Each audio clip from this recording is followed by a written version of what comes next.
pessoal, a gente começa a falar um pouquinho da comunicação, né? Comunicação entre microcontroladores. Falar um pouquinho de protocolos aí de comunicação, os que são mais utilizados, que no caso aí é o RS-232, que a gente vai estudar. E como é que a gente implementa códigos aí para comunicação, né? Então, objetivos aí, falar um pouquinho do RS-232, da comunicação serial, síncrona e assíncrona, os ART, meios de comunicação, registradores que estão associados a essa área de comunicação aí dos microcontroladores, diagramas de blocos, e tem alguns exemplos aí que eu quero passar para vocês, né, explicar aí também para vocês esses exemplos aí. Então, falando de comunicação serial, né, nós temos esse padrão serial 232, o RS-232. Então, ela teve início, esse padrão de comunicação, né, na invenção do telégrafo, né? Então, na invenção do telégrafo já foi desenvolvido aí um código aí. Esse código ele representava as letras, números, né? Então, com o telégrafo já teve o início dessa comunicação, que é serial, né? O telégrafo é aquele que você começava lá no liga e desliga, né? Gerava lá os traços, os pontos, né? Então, com isso eu tinha um código, e é um código binário, né? E com esse código eu tinha lá a representação de letras, né, e números para transmissão serial. Serial porque eu tinha um circuito fechado, né? Era um circuito série fechado com uma chave, e essa chave eu ligo e desligo, eu controlava uma sirene, uma lâmpada, um solenoide, né? Então, com essa característica de circuito série, né, a comunicação serial. Depois, teve um grande desenvolvimento com a invenção do teletype, que é o teletipo, pelo francês Jean-Maurice Émile Baudot. Aí veio o código Baudot, né? Então, esse Jean-Maurice, ele desenvolveu um código Baudot, isso em 1871, e daí veio também o nome de Bound Rate, né? Porque Bound Rate é uma unidade de taxa de dados. Ela já é uma unidade mais antiga, né? Hoje a gente não usa mais o termo Bound Rate, né? A gente usa bits por segundo, bytes por segundo, né? E aí os múltiplos de quilo, mega, tera, né?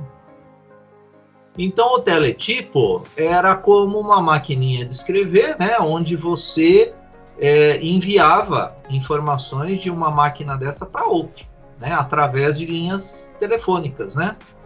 E claro que em 1871 não tínhamos, né, as linhas telefônicas, então tinha que ter uma comunicação aí por fio, e também não tínhamos máquinas com essa característica aqui em 1871, né?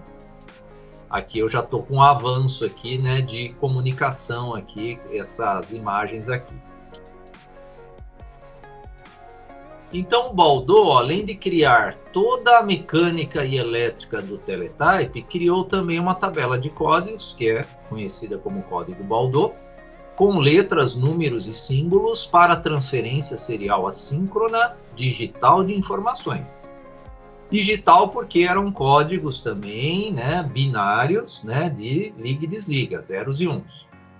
Daí surgiu o padrão de comunicação RS-232, que significa padrão recomendado versão 232. Né?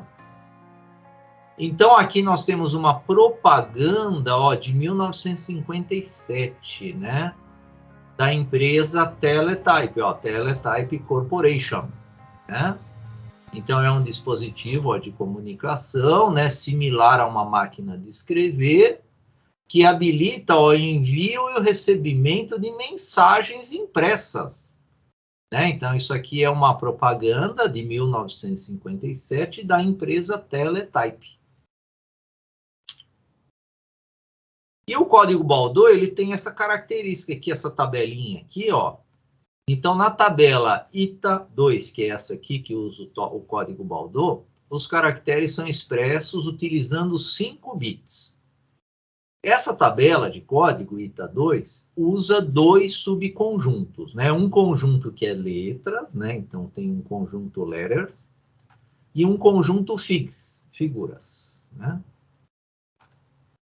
O caractere denominado figs, que é o 11011, sinaliza que o código a seguir deve ser interpretado como um conjunto de figuras.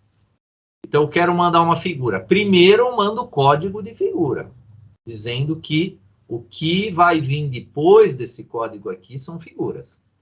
Até que este seja reposto pelo caractere denominado letter de letra, né? Que é o código 1111. Sinaliza que daí em diante seja interpretado pelo conjunto de letras, né?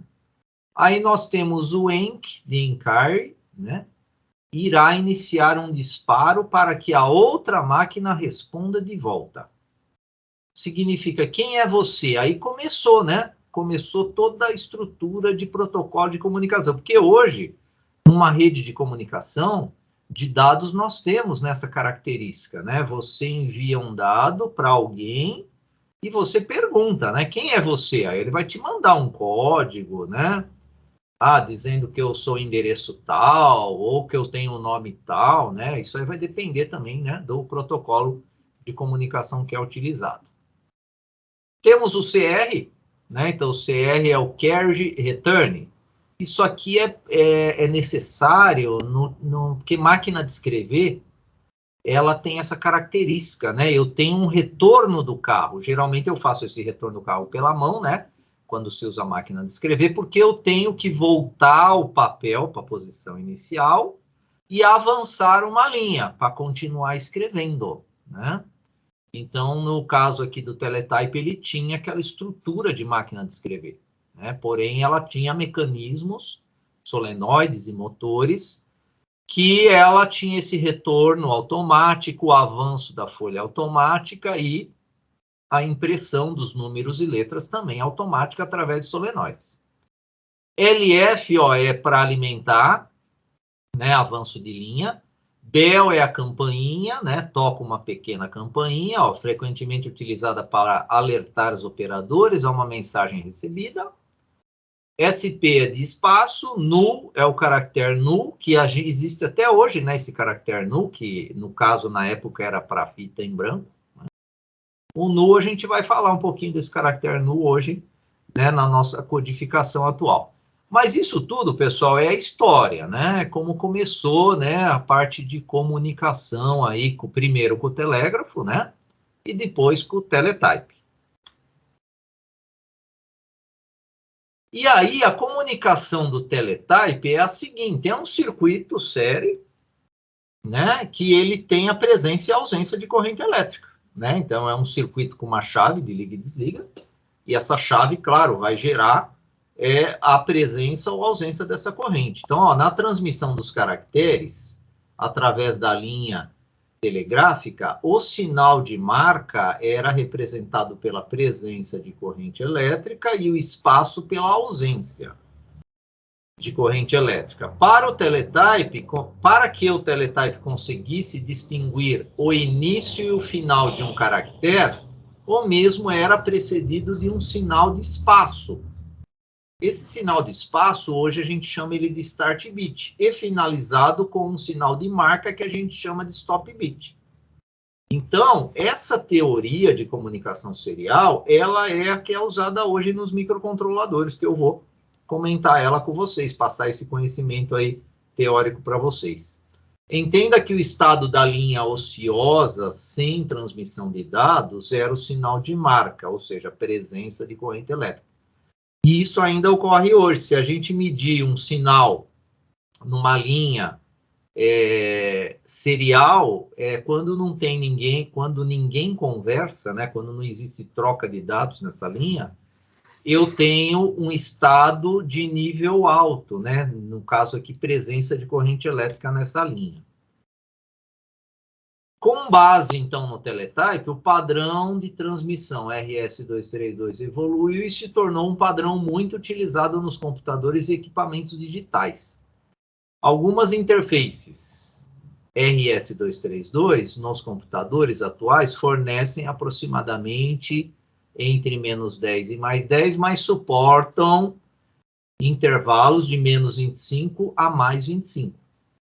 Então, o padrão RS-232, ele não trabalha no nível TTL de 0,5 volts, né? Então, já temos esse detalhe aí de uma grandeza elétrica do sinal nesse barramento aí.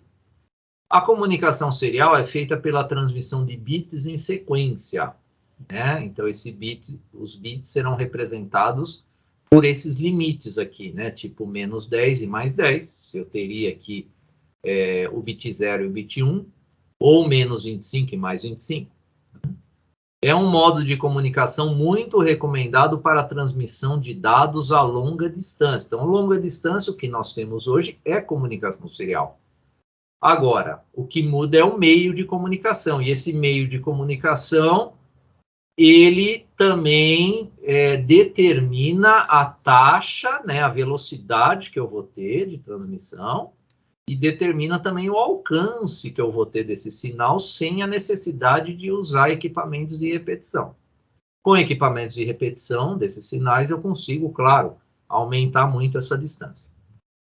Nesse caso, a comunicação serial apresenta um menor custo pelo número reduzido de fios, né? Então, eu tenho um circuito fechado, né?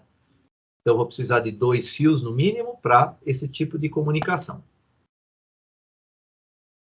A comunicação serial, ela tem característica de ser síncrona ou assíncrona, né? Então, na comunicação síncrona, além dos bits de dados, são enviados também bits de sincronismo, que o próprio nome está dizendo, ela é síncrona.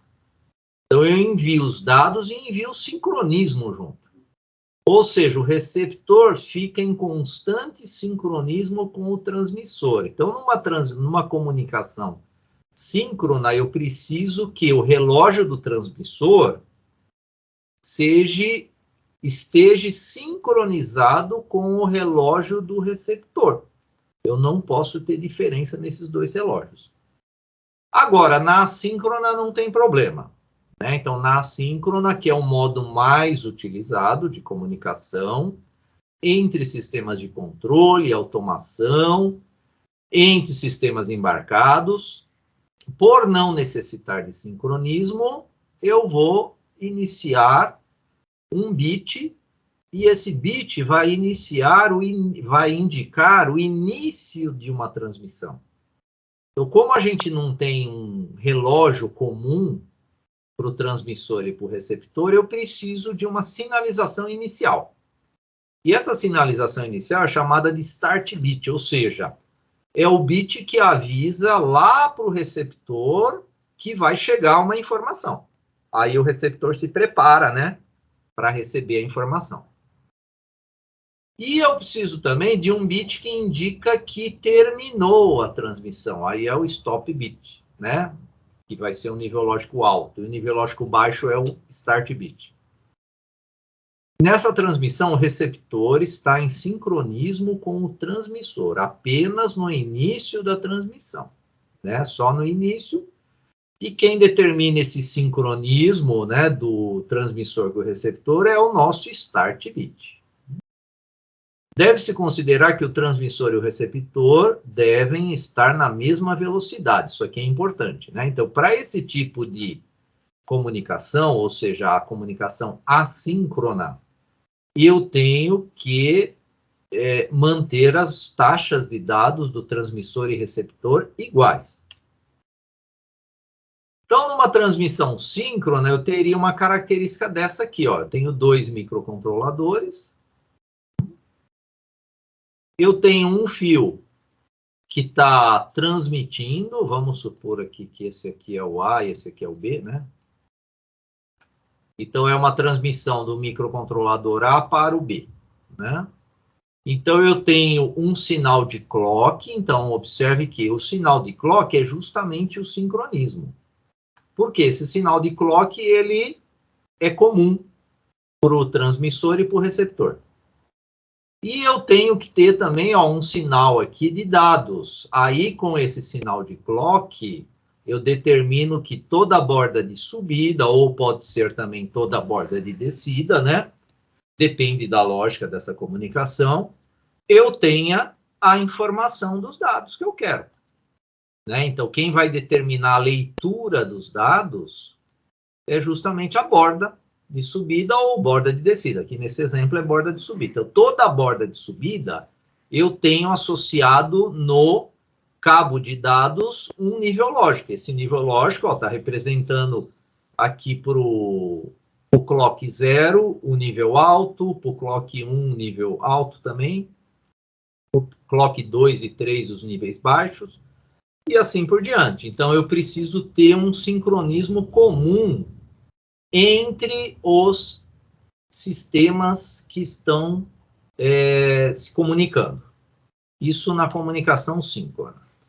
Agora, na assíncrona, olha só, na assíncrona eu vou ter um fio aqui, temos também aqui o microcontrolador A, que está enviando informações para o microcontrolador B. Né? Então, esse fio é do TX para o RX, né? Então, eu só tenho uma comunicação aqui do tipo simplex, né? Eu não preciso agora do relógio na assíncrona, porque eu tenho o start bit. Então, o start bit, ele avisa o receptor que, na sequência, ele vai receber dados, né? Aí ele recebe um conjunto de 8 bits, que é do 0 até o 7, e ele vai terminar com stop bit. Né? Então, nesse tipo de comunicação assíncrona, o transmissor gera o sinal de start bit. Quando o transmissor gera o start bit, o receptor sabe que na sequência do start, ele vai receber 8 bits e mais o stop. Então, eu não preciso daquele sincronismo, né? Quanto a sentido de transmissão, nós temos a transmissão do tipo full duplex. Então, eu tenho uma comunicação de envio e recebimento no mesmo tempo.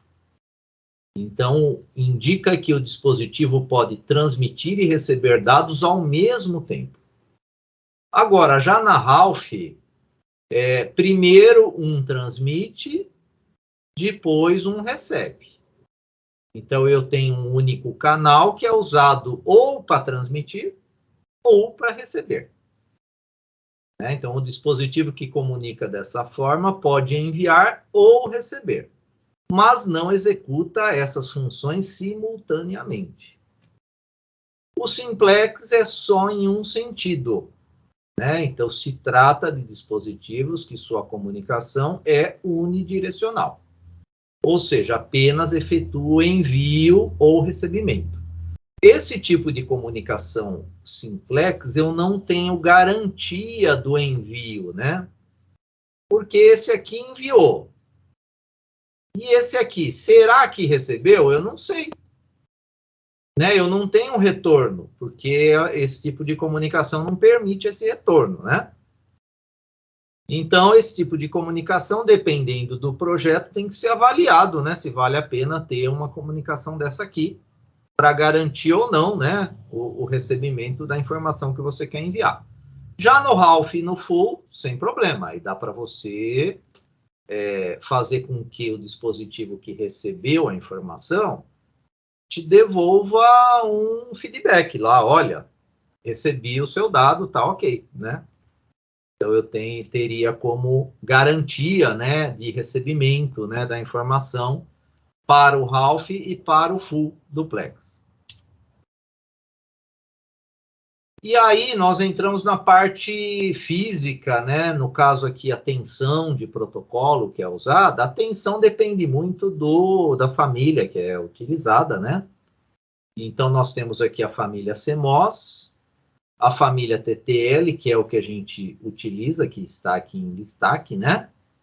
Então, na família TTL, nós temos intervalos aqui para nível de tensão alto, intervalos para nível de tensão alto, ou seja, que representam um nível alto, né? E aqui intervalos de tensões que representam um nível baixo, né, da tensão.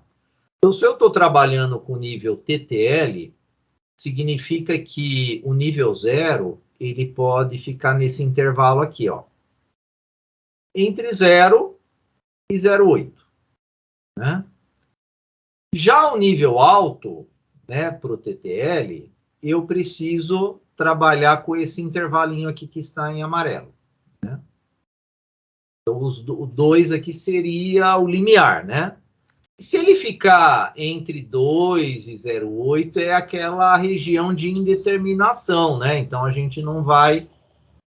a gente pode estar numa condição de erro lógico, né? Ou seja, eu não sei o que o nosso receptor vai determinar para esse tipo de nível aqui. Ele vai determinar o 0 ou 1, né? Então, isso aqui pode gerar nível erros lógicos.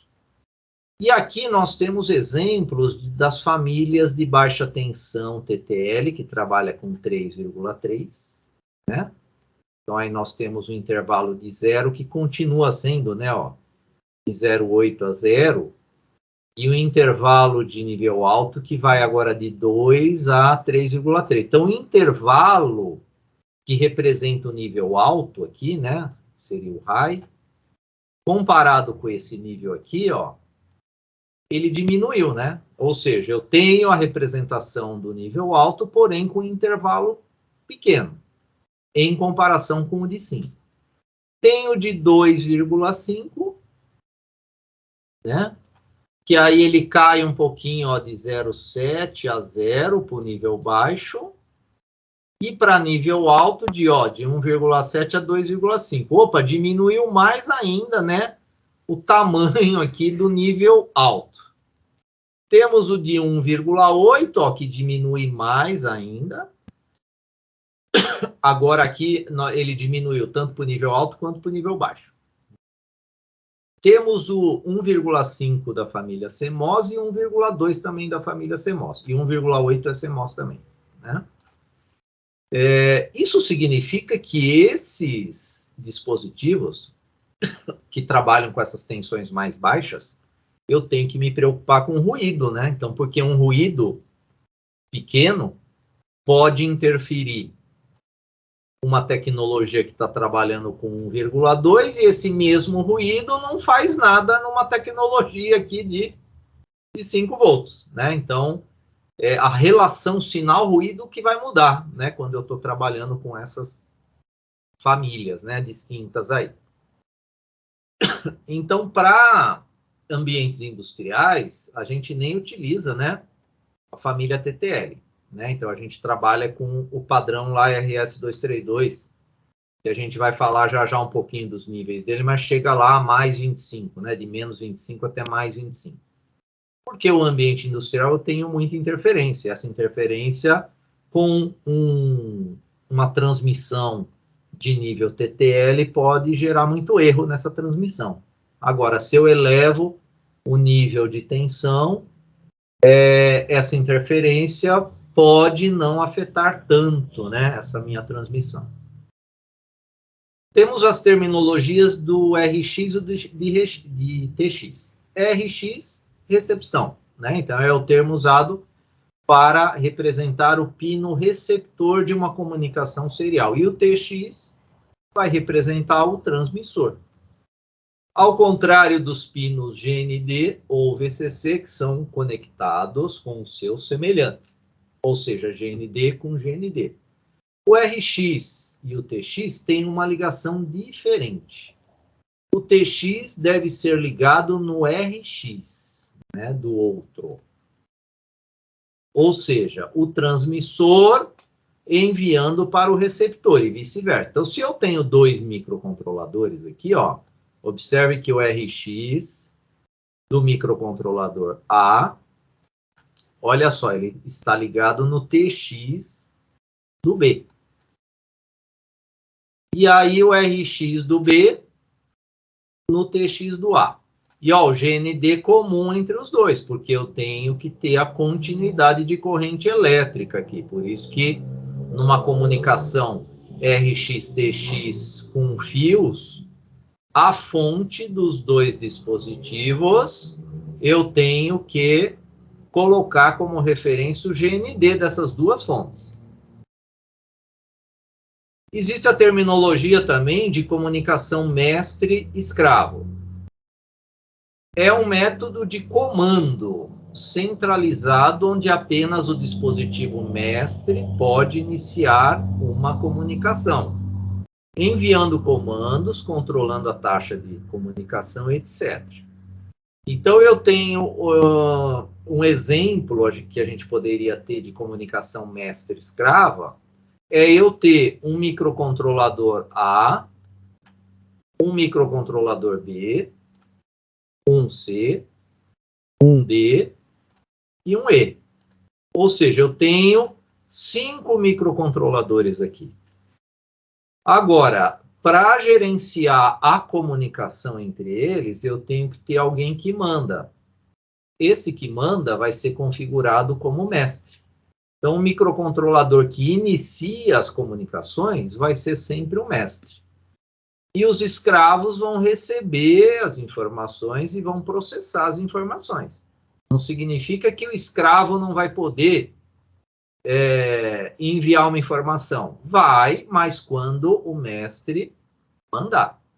Quando o mestre mandar, aí sim ele vai enviar a informação. Né? Então, é uma terminologia também muito usada. Claro, quando eu tenho vários dispositivos em um barramento, né?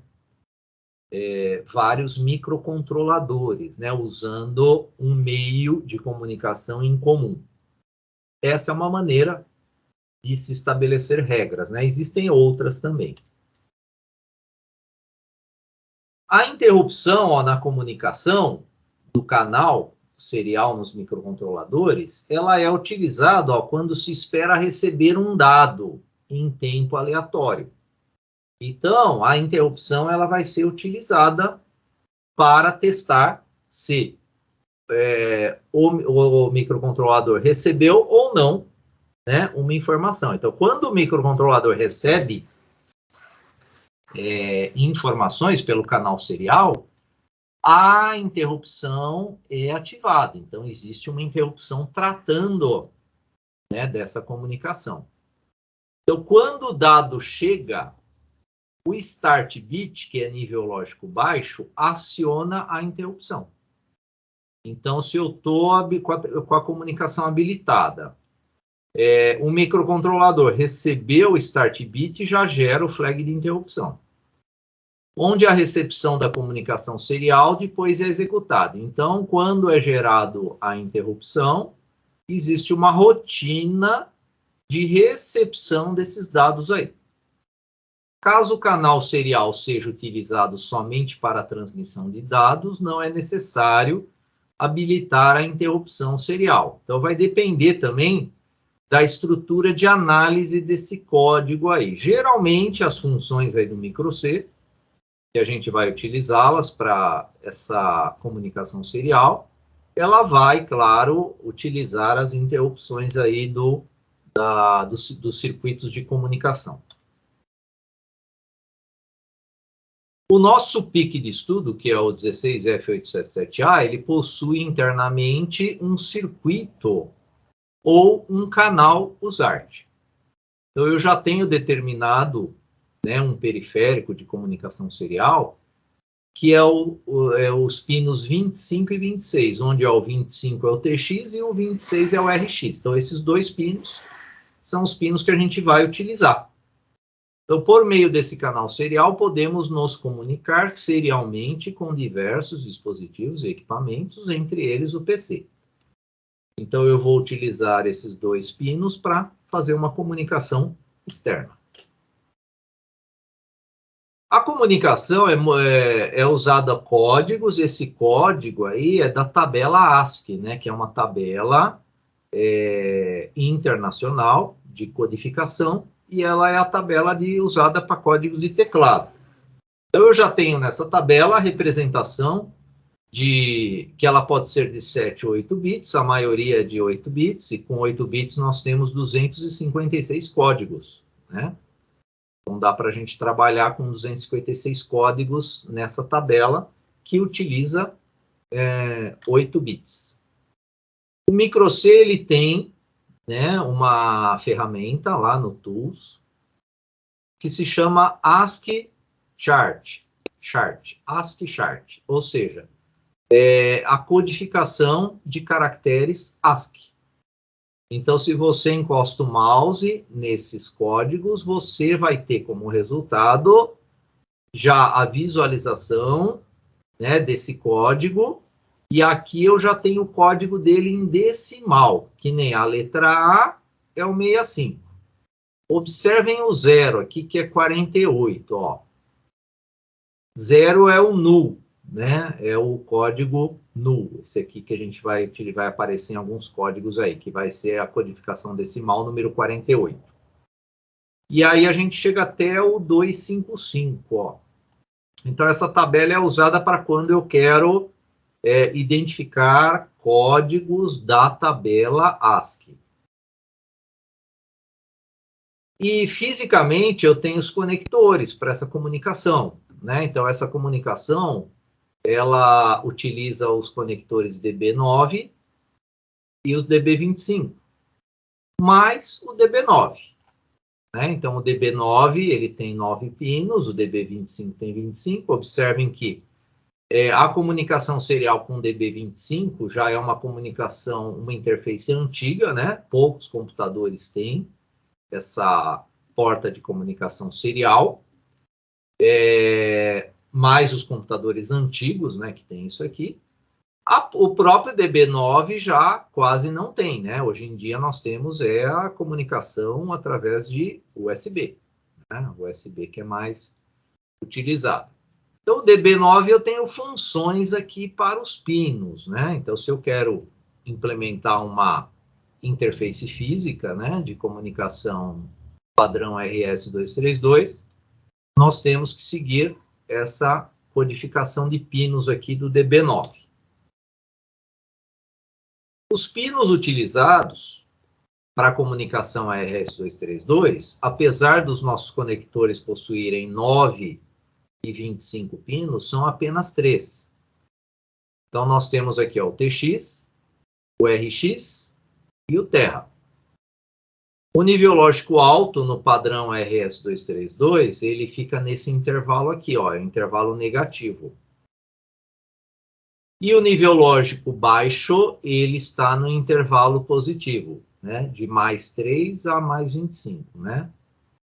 E o nível alto de menos 3 a menos 25. Então, eu tenho um intervalo grande para separar o que é alto e o que é baixo. Né? Então, é uma comunicação que, mesmo no ambiente industrial, ela vai ter uma relação sinal-ruído boa aqui. Né? Porque eu aumentando o nível de tensão que está informando qual é o nível lógico que eu estou enviando, mesmo que eu tenha ruído nessa rede, esse ruído talvez não vai afetar essa comunicação, porque eu tenho um intervalo grande que está representando níveis altos e níveis baixos. Para a comunicação entre um PC e um PIC, são utilizados chips que convertem os níveis. Por quê? Porque o PIC ele trabalha com nível TTL, 0 e 5 volts. E olha só, o padrão RS-232, no parágrafo anterior, nós temos a representação do nível alto, que pode chegar a menos 25, e o nível baixo mais 25. Então, esses padrões aqui físicos de tensões, eles iriam queimar o nosso PIC, que trabalha no nível TTL. Então, eu preciso de um conversor aqui de TTL e RS-232 e vice-versa.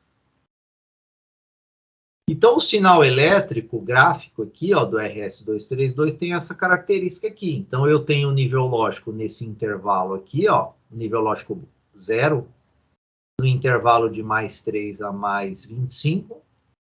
E o nível lógico 1, ele fica no intervalo de menos 25 a menos 3. E aí eu preciso de um conversor, e esse conversor existem CIs dedicados, né, para ter essa conversão de padrões. No caso TTL, RS-232. Né? Então nós temos aí alguns CIs, no caso aqui ó, o ICL 3232, o FT232, o MAX232, né? Porque eu preciso implementar a comunicação física com o microcontrolador, que ele está trabalhando com nível TTL. Aqui nós temos a ligação do MAX232. Então, o MAX232 está aqui no meio, ó, né? Então, eu tenho aqui o nosso microcontrolador, que trabalha com níveis TTL. Temos aqui, ó, o RX e o TX, pinos 25 e 26. E esse CI aqui no meio, que é o MAX232, ele está fazendo a conversão de níveis lógicos, né? Então, ele faz a conversão de níveis lógicos para o padrão RS232 com o DB9, ó, né? Esse aqui vai ser o DB9. Então, eu tenho que ligar aqui, ó, o pino 3, que é o R1 in, o pino 2 é o T1 out, né? E o GND, que é o pino 5. Esse GND que tem que ser o comum, né, com a fonte do PIC aqui. Então, esse CI é um CI barato, né, dá para implementar essa comunicação facilmente, só que eu precisaria ter essa interface DB9, que hoje só computadores mais antigos que tem, ou até equipamentos, né? Tem muito equipamento ainda industrial que tem, claro, esse tipo de interface aqui. Agora, para a gente fazer testes de protótipos, hoje em dia, com o computador, realmente esse padrão aqui já fica mais difícil da gente usar. E aí a gente tem que, então, partir para a comunicação que não seja mais com o MAX, né, e seja um padrão de USB, né? Padrão de USB é muito usado para comunicação. Antes de entrar no padrão USB, aqui nós temos um circuito equivalente que faz essa função do MAX232, tá?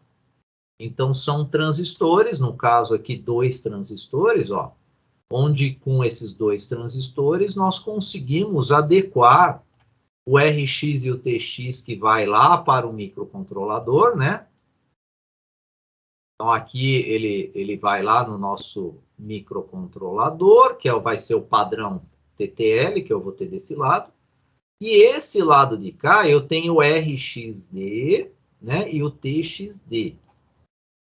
Esses 2 sinais que eu tenho que tomar cuidado, que eles chegam naqueles níveis mais altos de tensão, né? Então, eles chegam lá em níveis de mais 25 e menos 25, né? Esses 2 aqui que são comunicações típicas do padrão RS232, né? Então, se tiver um conector desse, vocês já vão saber que é um padrão, né, de comunicação 232, não tem nível TTL. Para comunicação com o microcontrolador, eu preciso ter esse conversor, fazer a conversão de níveis de tensões. E esses 2 transistores, eles vão executar basicamente isso aí. Então, aqui seria um circuitinho barato de se fazer, né, para implementar essa comunicação serial. Aqui nós temos, ó, a explicação desse circuito, tá? Então, tem passo a passo aqui a explicação desse circuitinho aí anterior aí com esses 2 transistores aí. Aqui nós temos, pessoal, um gráfico onde nós temos o RS232, que está aqui, né? Ó, o RS232. E aqui em cima o TTL, né? Ó, aqui em cima é o TTL. Então, observem que eu tenho uma transmissão aqui no padrão RS232, que começa no estado de repouso, depois é gerado o start bit aqui. Aí é feita a transmissão aqui dos 8 bits e é gerado um stop bit aqui, né? E observem que no RS232, níveis negativos representam nível alto de TTL. E níveis positivos representam nível baixo do TTL. Então, eu preciso ter um circuito, que é o circuito anterior, aquele transistorizado, ou até o MAX232, que faça essa conversão aqui desses níveis aqui. Tá? Porque o PIC, o microcontrolador, trabalha aqui, no TTL. O barramento de comunicação RS-232 trabalha com esse nível aqui. Falando um pouquinho de meios de comunicação serial utilizando esse módulo USART aí. Bom, a primeira comunicação, que é a que vocês vão utilizar na aula de hoje, é essa aqui. É uma comunicação com fio. Né? Dá para a gente implementar ela em simuladores, ela funciona muito bem, sem falhas, né? O que a gente não pode é deixar de observar que o pino aqui, ó, TX, do micro 1 aqui, ó, ele está ligado, ó, no RX do outro. Eu não posso ligar TX com TX e RX com RX. Queima? Não queima nada, mas não funciona a comunicação. Olha lá, TX com RX, né? Não posso inverter aí, senão a comunicação não vai funcionar, né? E o RX de um no TX do outro. Agora, eu posso tirar esse fio, esse par de fios aí, e ligar outras tecnologias de comunicação. Aqui, no caso, comunicação sem fio, que são módulos RF, RX, TX 433 MHz, e a frequência de oscilação desses módulos aí, 433 MHz, é uma frequência aberta. Esse tipo de propagação, ele tem uma operação para essa frequência que melhora em ambientes indoor, né? Então, ambientes mais fechados, né? Esse tipo de transmissor e receptor. Ele é muito utilizado em controle remotos também, né? Então, controles remotos RF, controle de portão, né? Geralmente tem esse módulo dentro dele.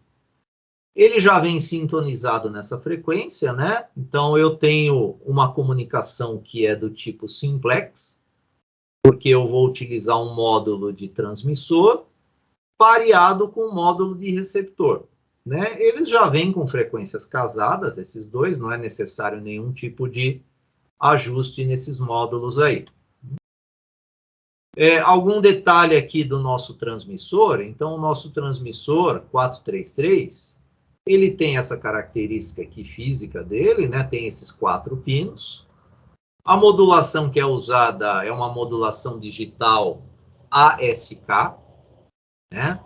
Então, eu modulo a amplitude, e na modulação de amplitude eu transmito, né, a minha informação digital nessa modulação de amplitude, variando a amplitude. Né? Vou variar a amplitude. Taxa de transmissão de 8K bits por segundo. Né? Então, para controle industrial é mais do que suficiente essa taxa, porém vocês verão que o receptor ele não tem uma taxa de recepção desse tamanho aqui, vai ser menor. Né? Tensão de alimentação, de 3 a 12. Né? Por que nós temos a variação da tensão? Porque eu posso aumentar a potência de transmissão. Aumenta o alcance. Né? Então, eu posso ter esse controle de potência de transmissão atuando, né, nessa tensão de alimentação dele. O receptor tem como a gente medir também a intensidade do sinal. O receptor ele tem um pino lá que ele indica a intensidade do sinal. Aqui a parte de temperatura de operação, né? Ele tem até detalhes, ó, de solda, né? Temperatura de solda, no máximo aqui 10 segundos, tá? A 230 graus. O módulo receptor, então, ele está sintonizado na mesma frequência, 433.92 MHz.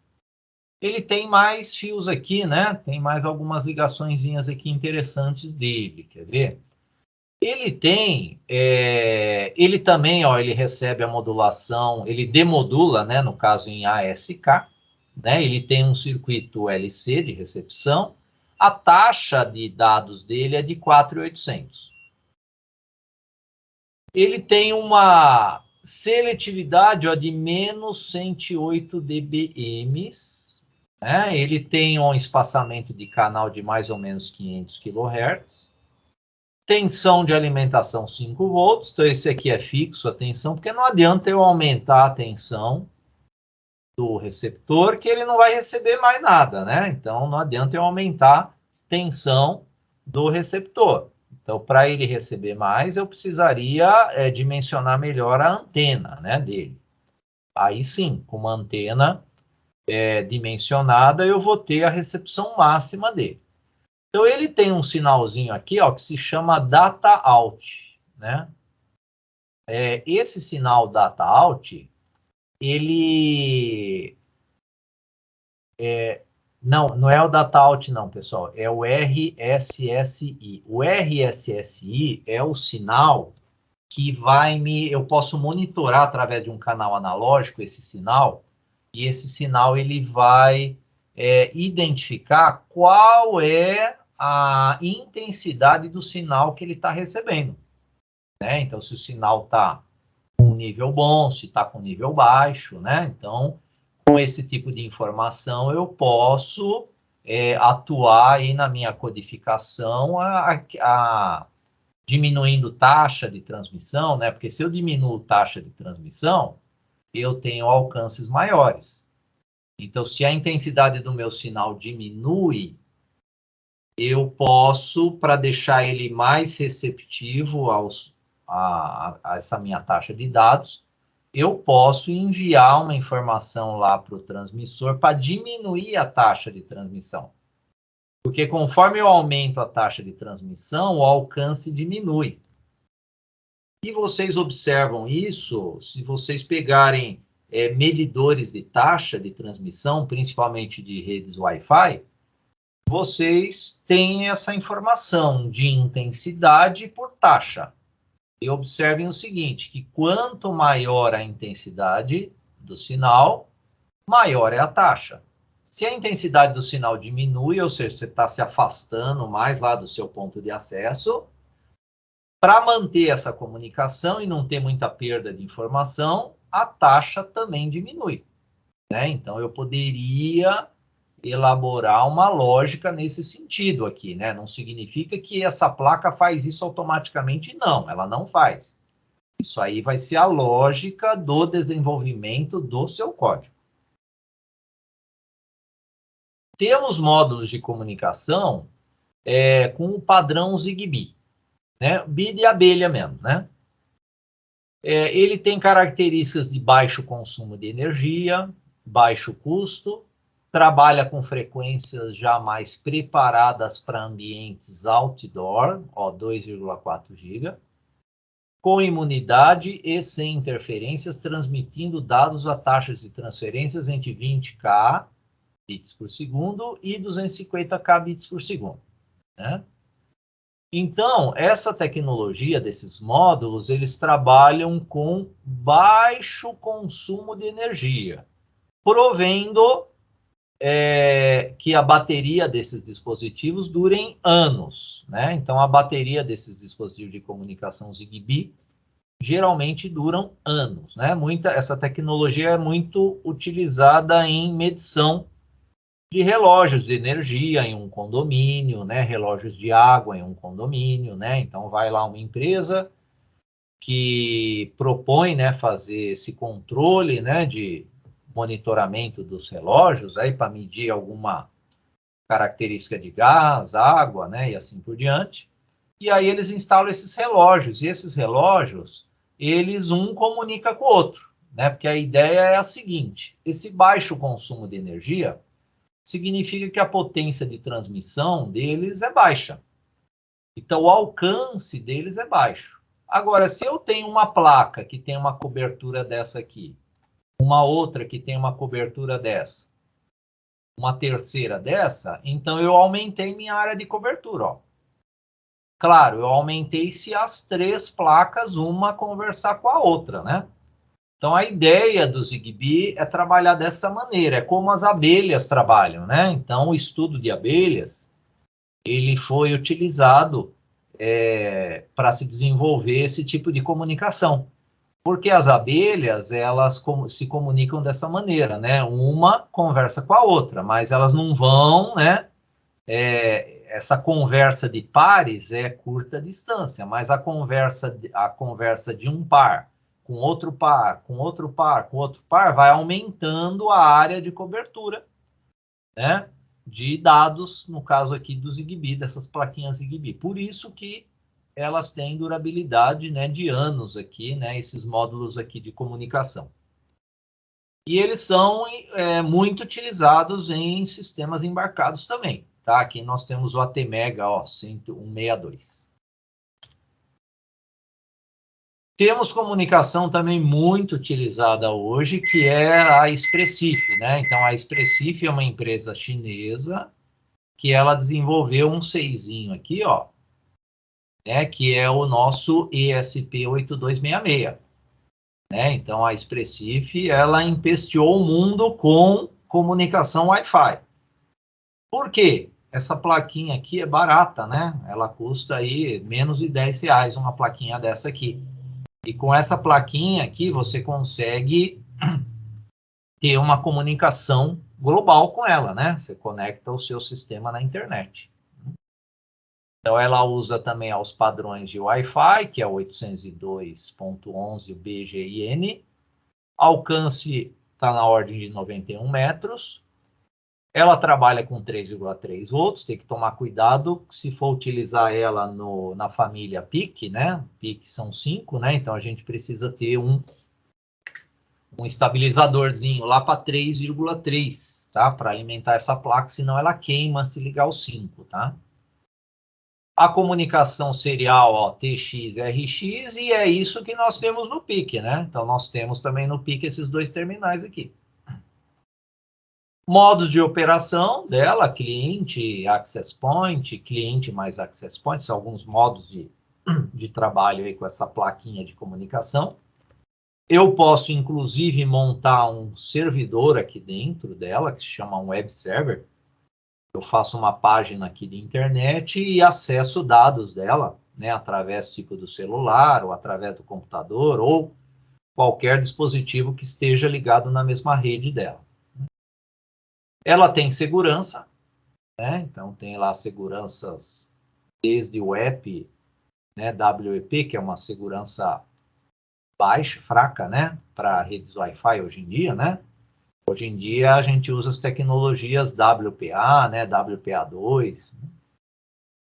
Aqui entra a parte de comunicação, né? A camada de transporte dela pode ser a TCP ou UDP, né? A TCP garante entrega de dados, a UDP não. A UDP é muito usada para voz sobre IP, vídeo sob demanda, né? Vídeo sobre IP, né? Então ela é mais rápida, né? Essa camada aqui de transporte.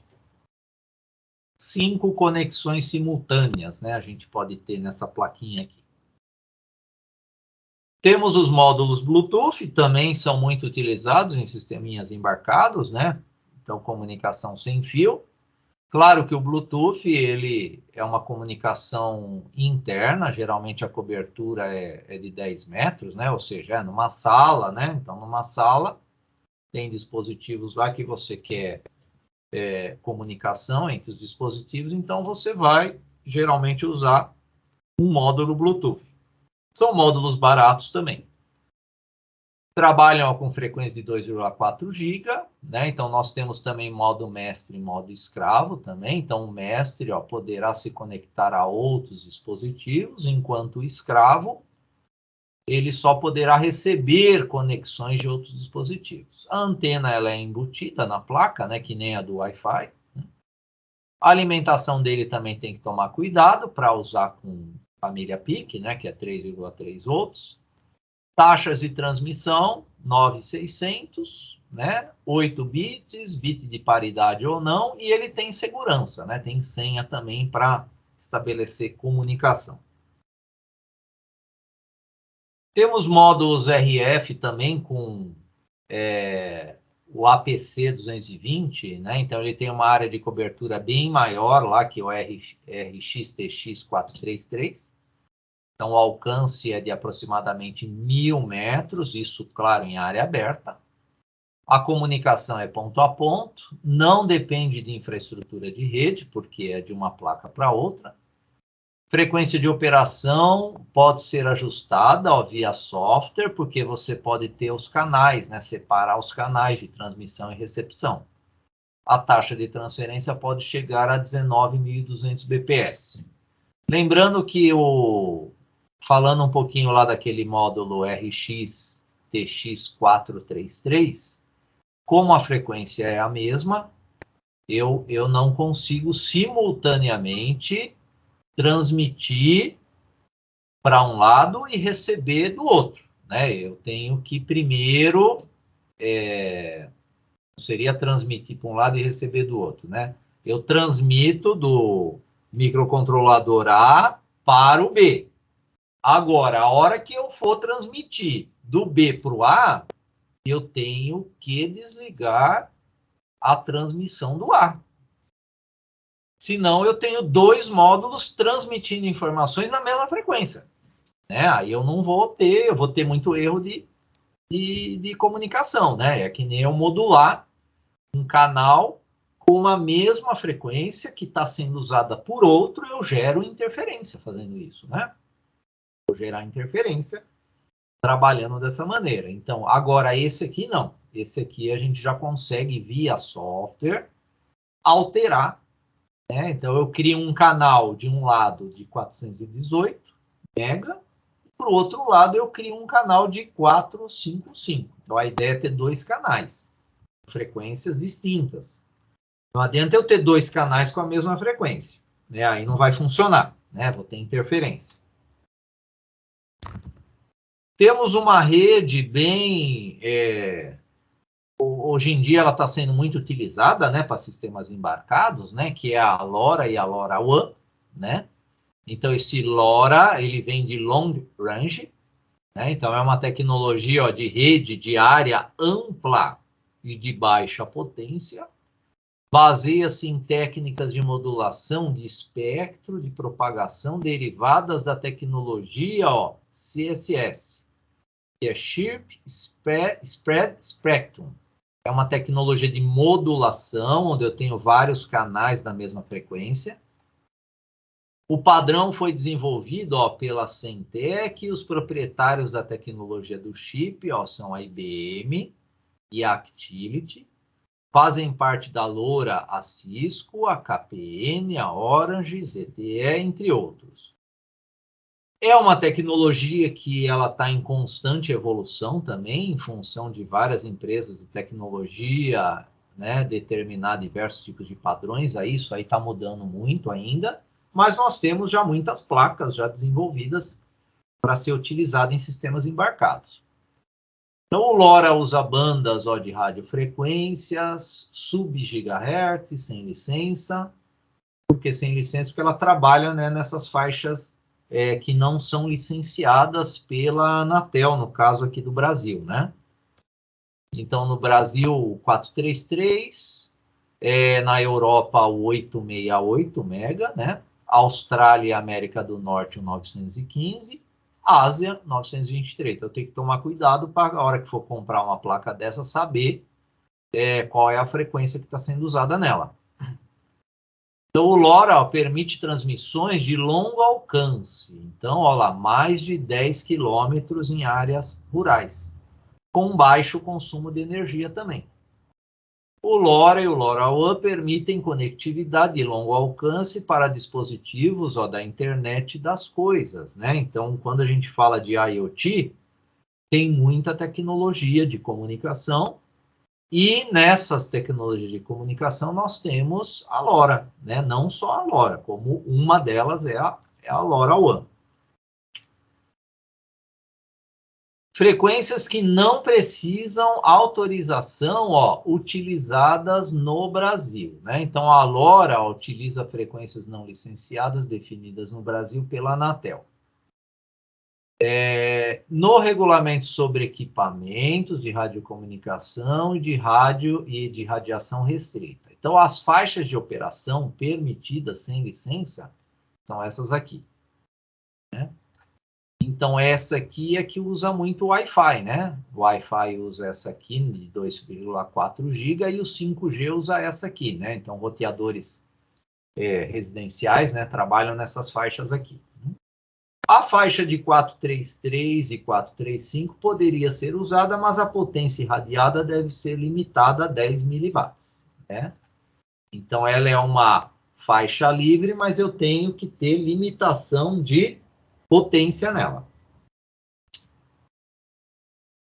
Comunicação USART. Vamos falar um pouquinho agora, pessoal, da estrutura de funcionamento do protocolo de comunicação serial RS-232. Quando o canal serial está em repouso, o sinal correspondente no canal tem um nível lógico 1. Ou seja, quando ninguém quer transmitir nada, está todo mundo quietinho, de boca fechada, o canal fica com nível lógico alto. Isso aí dá para a gente observar lá depois nos laboratórios aí pelo osciloscópio. Um pacote de dados sempre começa com um nível lógico 0. Então, quando o canal está em alto, ele vai para nível baixo, significa que esse sinal é o nosso start bit. Para sinalizar ao receptor que uma transmissão foi iniciada. Então, o fato de eu pegar o canal que está em nível alto, colocar ele em nível baixo, avisa o receptor que vai chegar uma informação. O start bit inicializa um temporizador interno no receptor, avisando que existe transmissão e imediatamente o receptor dá início à contagem de clock internamente para receber os dados. Por isso que essa contagem de clock ela já tem que ser definida previamente com a mesma taxa do transmissor. Então, o receptor ele dá início a essa contagem usando a mesma taxa do transmissor. E quem liga essa contagem é o start bit, que vai ligar essa contagem. Seguido do start bit, 8 bits de dados de mensagem, de acordo com a tabela ASCII. Geralmente a gente vai utilizar a tabela ASCII, porque o nosso compilador, se eu coloco lá envio A, envio B, envio C, ele vai enviar o código ASCII do A, do B e do C. Então, seguido do start bit, 8 bits de dados, né, de acordo com a tabela ASCII, são enviados com a velocidade de transmissão pré-programada no emissor e no receptor. O pacote é concluído com os bits de paridade, que é um bit, né, na verdade, de paridade, que ele é opcional. E o bit de parada não é opcional. O bit de parada tem que ter, que é o stop bit. As taxas geralmente utilizadas são de 300 bits por segundo, chegando a 19.200 bits por segundo. Hoje vocês estão acostumados a velocidades de mega, né, giga, tera, né, bits por segundo. Mas para projetos industriais, essas taxas são mais do que suficientes. Inclusive, nós usamos muito 9.600. Né? São 9.600 bits por segundo. Né? Cada 1 segundo eu tenho 9.600 bits. Aqui nós temos uma animação onde mostra, né, um canalzinho serial. Aí ele já está enviando os 8 bits de dados. Gerou o stop bit. Agora começa com o start bit novamente e gera mais 8 bits de dados. Né? Ele não está enviando o bit de paridade aí, tá? Então, nesse exemplo aí, nós não temos o bit de paridade. Está lá enviando, né, códigos binários, né, de 8 bits, onde cada conjuntinho desse de 8 bits vai representar uma letra. E vamos ver o que a gente pode fazer com essa letra, né, nos nossos sistemas embarcados. Então, aqui nós temos o bit de paridade. Ó. Então, o bit de paridade ele é usado como o 9º bit, com o propósito de detectar erros. Né? Então, é um método bem antigo de detecção de erros, né? E bem simples também. E não é muito eficiente também, porque vocês vão ver que se a gente tiver o erro de 1 bit, tudo bem, ele detecta erro. Mas se 2 bits inverterem, devido a alguma interferência qualquer, ele não vai detectar o erro. Né? O erro vai permanecer, mas esse teste vai falar, ó, tá tudo bem. Né? Então, nessa convenção, quando o número total de dígitos 1 for par, o valor do bit de paridade é 1. E quando for ímpar, é 0. Em sistemas digitais, uma forma simples de calcular a paridade é através do short, que é o nosso ou exclusivo. Né? Então, aqui nós temos a tabela da Shor, onde entradas iguais, saída falsa, né? Entradas diferentes, e né, entradas diferentes, saídas verdadeiras. Então, eu posso trabalhar aqui com bit de paridade. Aqui nós temos um exemplo aqui fazendo a paridade de 4 bits. Então, se eu tenho paridade de P, sendo assim, pode-se calcular a paridade par com a seguinte operação. Então, eu tenho lá o bit 3 com uma Shor com o bit 2, com a Shor do bit 1 e com a Shor do bit 0. Aqui nós temos um exemplo onde o bit 3 é 1, então foi feito o Shor do bit 3 com o 2, que deu 1. Aqui já temos de 4 bits, o bit 3, 2, 1 e 0, aí deu 1. Então, observem o seguinte, quando a quantidade de bits 1 for ímpar, que nem aqui, eu tenho quantidade ímpar, a paridade deu 1. Aqui eu tenho 1, 2, 3 bits 1, ímpar. Deu 1 também a paridade. Olha aqui, eu tenho 1, 2, 3, 4. Aqui eu tenho par. Par é 0. Então, ele determina pela lógica Shor se o bit de paridade é par ou é ímpar.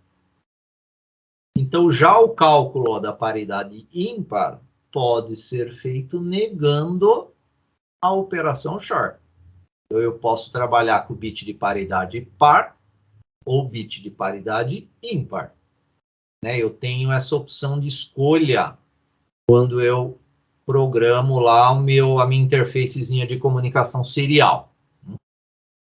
Então, eu poderia ter um circuito com essa característica aqui, Então, ele vai ler todos os bits, os de dados, que são os 8 aqui, Esses 8 bits de dado, do D0 ao D7.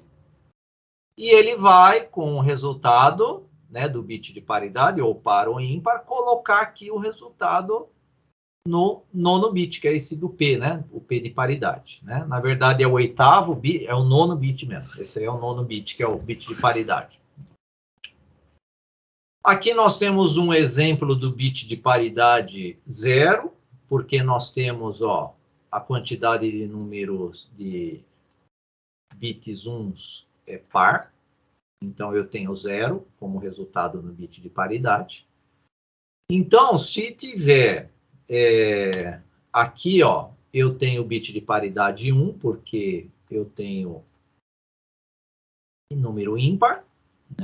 Agora, como é que funciona isso aí? Quem é que gera esse bit de paridade é o transmissor. Então, o transmissor ele envia todo esse conjunto aqui, inclusive o bit de paridade. O receptor recebe toda essa informação e calcula o bit de paridade também. Se o bit de paridade do receptor bater com o bit de paridade que ele recebeu, significa que a informação está correta. Tá? Então, ele funciona dessa maneira. O transmissor calcula a paridade, o receptor, em função do que ele recebeu, também calcula a paridade. Se as paridades baterem, forem iguais, significa que a transmissão ela está íntegra. Agora, se tiver uma inversão de 1 bit durante essa transmissão, que o receptor ele vai receber uma informação onde o bit de paridade não bateu, significa que houve erro de transmissão. Aí tem que analisar a lógica lá do seu código para saber o que ele vai fazer com essa informação que ele sabe que está errada. Aí talvez você tem que implementar uma lógica e falar assim, olha, manda de novo a informação que veio com erro, né? Agora, observem que, vamos supor se esse 0 aqui, ó, deu um erro na transmissão, ele vira 1. Né? E esse 1 aqui, ó, vira 0. O que aconteceu? Os 2 bits tiveram um problema de transmissão, mas o bit de paridade vai dar o mesmo.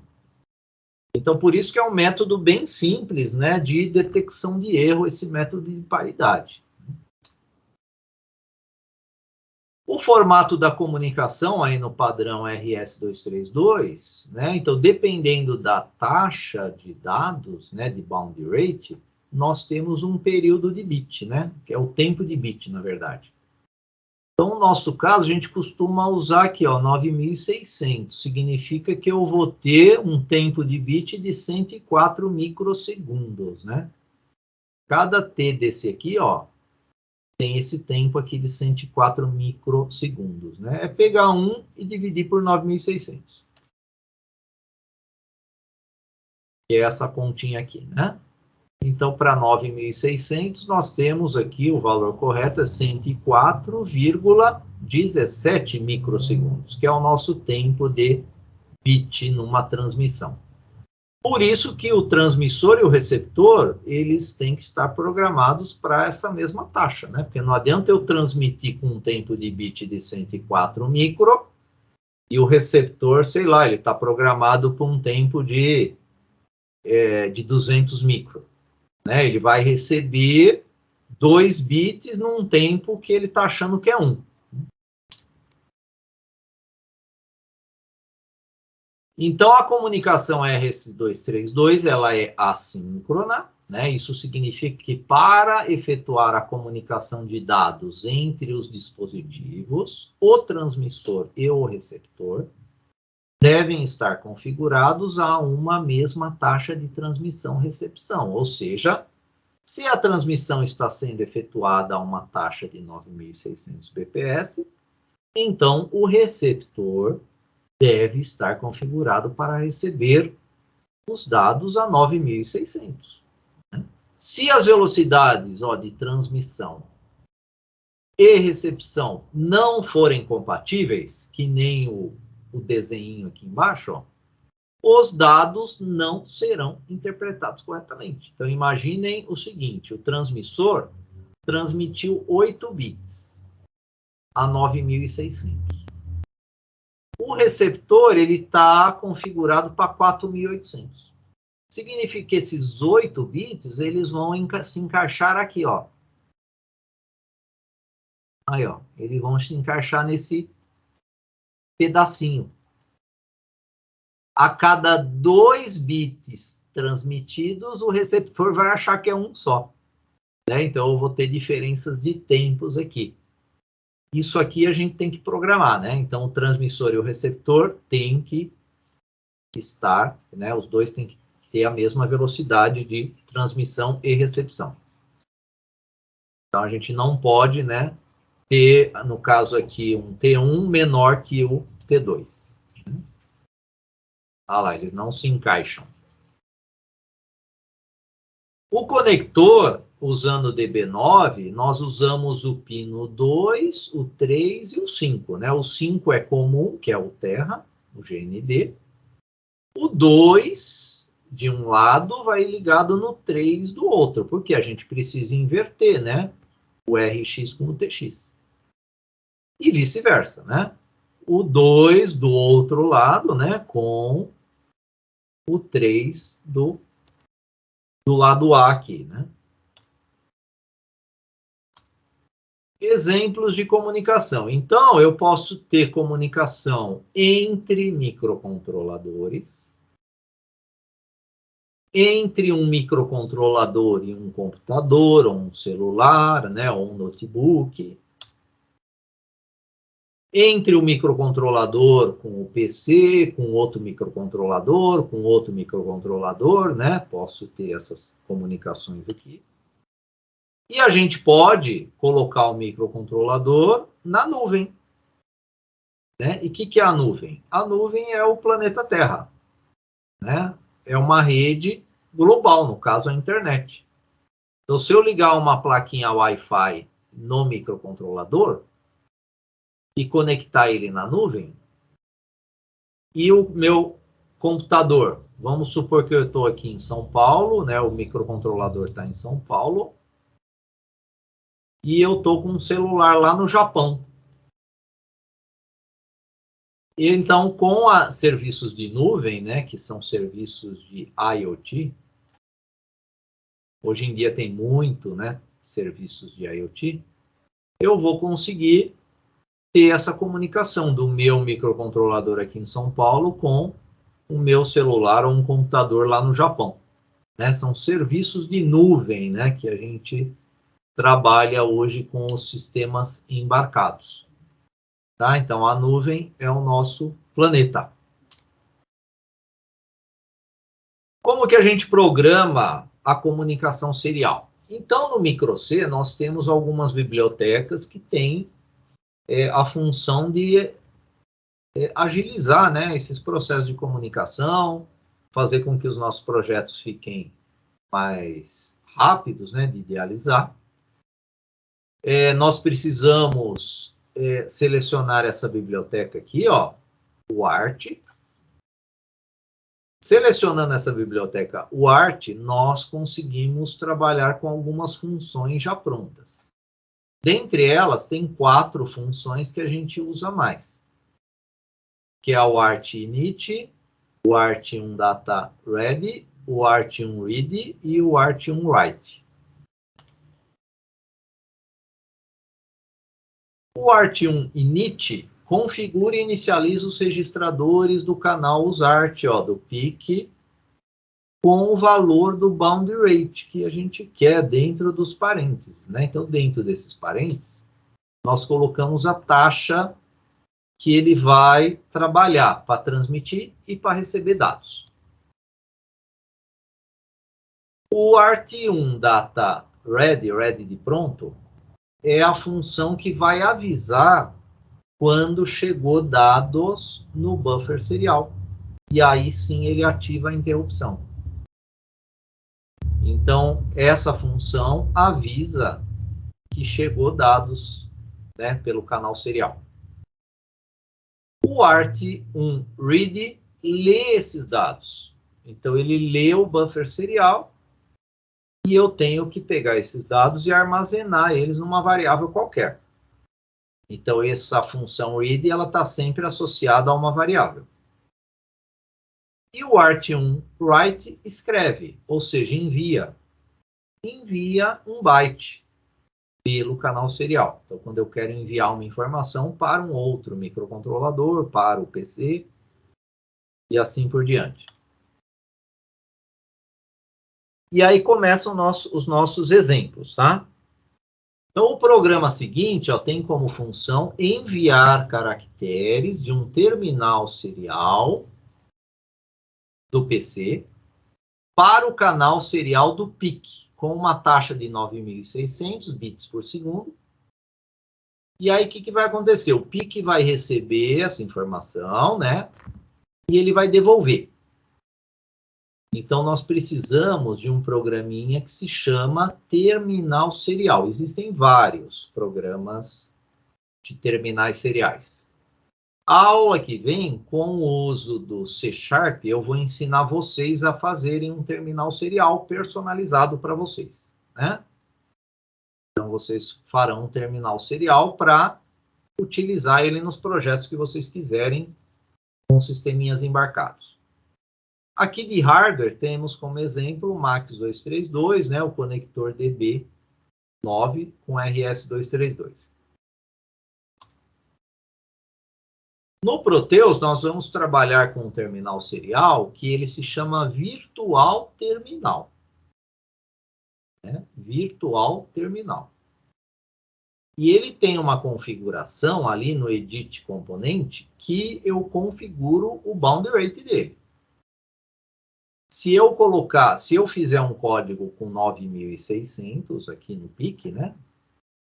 9.600 bits por segundo, eu tenho que ter nesse terminal a configuração também de 9.600.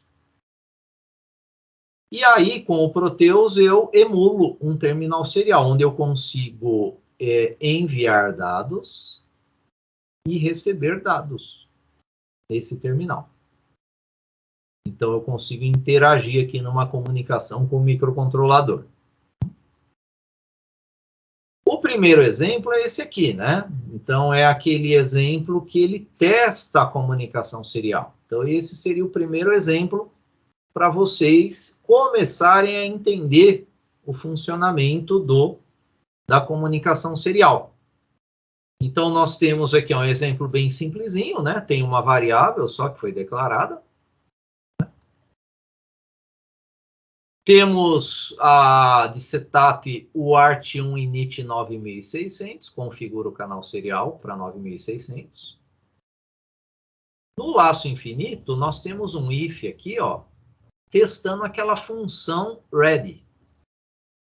O que essa função faz? Essa função vai retornar um valor verdadeiro se chegar alguma informação no buffer serial. Então, se chegar alguma informação no buffer serial, ela vai ter a condição verdadeira. Aí o if vai ser testado como verdadeiro. O que ele vai fazer? Ele vai ler com read o buffer serial, vai salvar na variável i, e depois ele escreve, ou seja, ele transmite de volta para o PC o que ele recebeu, que é a variável i. E ele fica nesse laço aqui. Então, vamos ver um pouquinho esse código aí. Vamos demonstrar aqui esse código aí. Então, eu já estou aqui com o Proteus, ó. Então, vamos pegar aqui o exemplo 1. Observem aqui 8 MHz. Se você configurou, você compilou o código do Proteus com 8 MB, tem que estar 8 MB aqui. Se tiver 1 MB, vai alterar a taxa de transmissão. Aí não vai funcionar a comunicação. Tá? Então, fiquem atentos. Se vocês, sempre que começa um novo projeto no Proteus, ele vem com um cristal de 8 MB aqui, tá? De 8 não, de 1 MB. Quando eu pego um microcontrolador novo e começo a montar o circuito, ele vem com a frequência de 1 MB. Se tiver 1 MB aqui e você compilou para 8, piscar um LED, testar botão, funciona. Agora, comunicação não vai funcionar. Por que não vai funcionar? Porque o tempo do bit vai mudar. Então, vamos lá. Esse código aqui, eu tenho aqui, ó... não, esse aqui não é o... Esse aqui é um outro exemplo aqui, peraí. Vamos voltar aqui. É esse aqui, ó. Peguei o código errado. Então, esse aqui, ele abriu o terminal aqui, ó, né? O terminal serial.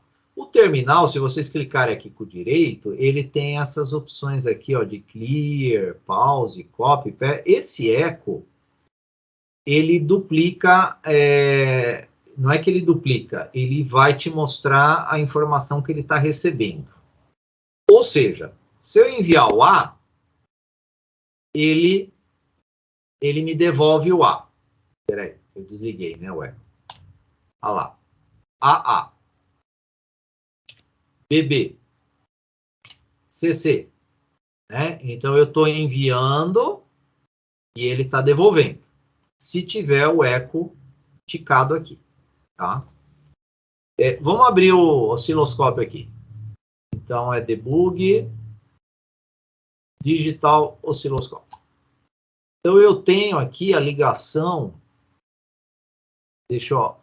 Os canais aqui, pessoal, eu tenho a ligação ó, no COM 2 e no COM 1. O que é o COM 2? Ó, COM 2 do microcontrolador é o TX. E o COM 2 do terminal serial é o RX. O TX do terminal serial é o COM 1. O COM 1 do PIC é o RX. Então, vocês estão vendo que eu tenho a ligação TX com RX e RX com TX. Tá? Observem que os dois canais estão em nível alto. Como é que eu sei que eles estão em nível alto? É só colocar os canais de entrada no GND aqui, ó. Olha lá. GND e DC. Voltou para nível alto. O canal azul aqui, ó, mesmo caso. Ó, se eu cair para o GND, olha lá, ele foi para nível baixo. Voltei para o DC, nível alto. Então, eles estão naquele nível de ninguém está conversando. Né? Não tem ninguém conversando aí. Quando eu envio uma comunicação, que nem o S, olha lá, observem o osciloscópio que ele pegou o código binário aqui. Né? E eu tenho uma defasagem entre os dois. Né? Deixa eu pegar uma varredura one shot aqui. Aqui, ó. Então, eu selecionei aqui ó, o one shot do osciloscópio, ele pega a varredura e fica congelada a imagem, né? Então, observem que, ó, eu tenho uma diferença de tempo, né? Por quê? Esse canal azul enviou e o canal amarelo recebeu. Né? Ele envia, na verdade, o terminal enviou, o microcontrolador recebeu os dados com a função lá read, leu, armazenou na variável i, e aí ele devolveu. Né? Por isso que eu tenho essa diferença de tempos aí. E essa sequência de código aqui, ela representa o código ASCII, no caso aqui do A minúsculo, né?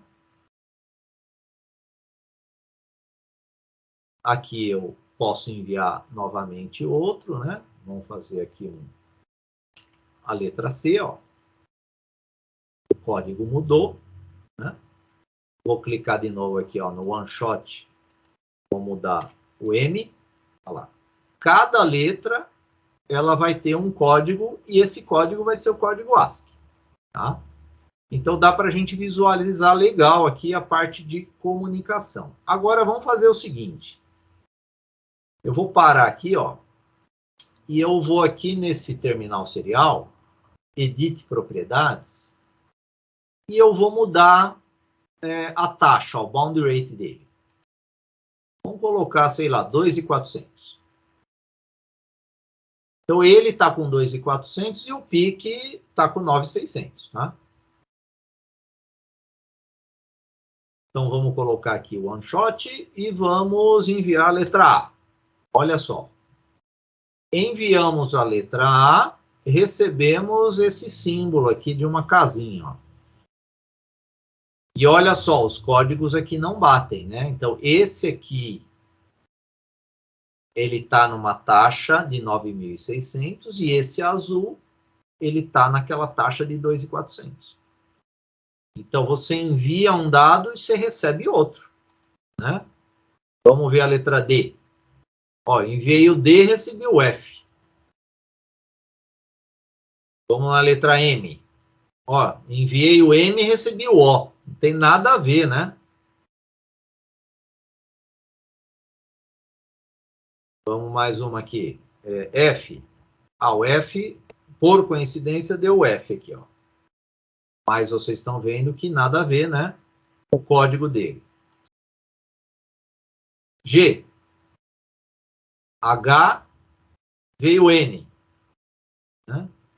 Então, tem que tomar muito cuidado nas comunicações com essa característica que eu falei para vocês, tá? Então, vou voltar aqui de bound rate, de taxa de dados. Então, os dois dispositivos, eles devem trabalhar com a mesma taxa de transmissão e recepção.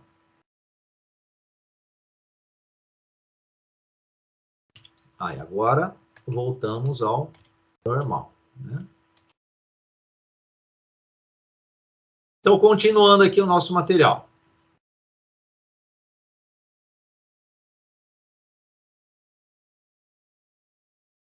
Aqui é a explicação desse código aí, que faz esse eco aí, né? Esse código é muito usado, então, para enviar e receber dados, né? É um eco, né, que você faz. Redes de computadores também tem, né? É o ping, né, numa rede de computador. Vamos falar da função de envio de dados, que é o ART1WRITE.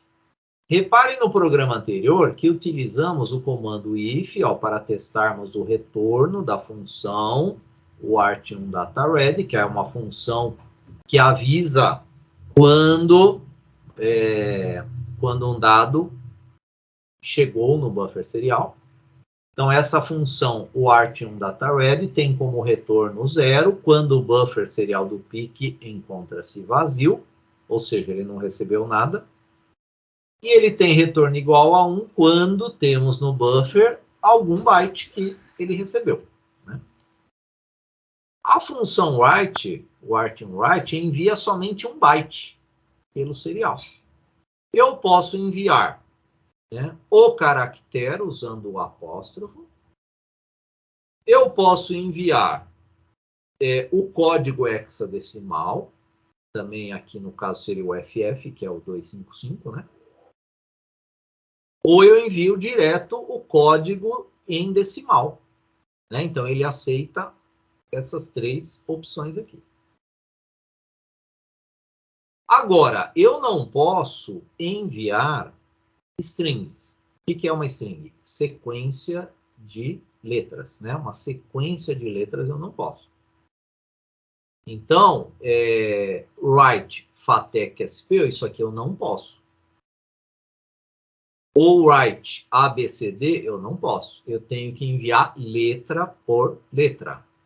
Eu tenho que escrever o ART1WRITE F, o ART1WRITE A, o ART1WRITE T e assim por diante. Então, ele não aceita.